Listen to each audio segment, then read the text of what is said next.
नमस्ते साथीहरू, मेरो बुवाले पद्मपानी ह्यान्डिक्राफ्ट्स हजुरबुवा हजुरआमाको दक्षतामा आधारित निर्माण गर्नुभएको हो।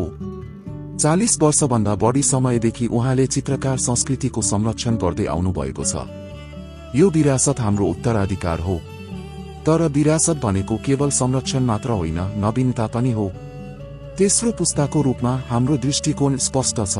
हाम्रा कलाकारहरूको समयातीत सिपलाई आजको नेपाललाई प्रतिनिधित्व गर्ने केही नयाँ स्वरूपमा ढाल्नु प्रस्तुत गर्दैछौं। उपहार क्राफ्ट्स पद्मपानीको नयाँ पहल, कलाको संरक्षण र नवीनतामा समर्पित तपाईको भावना, संस्कृति र आकांक्षाहरू झल्काउने उपहारहरूको नयाँ पुस्ता ल्याउँदैछौं।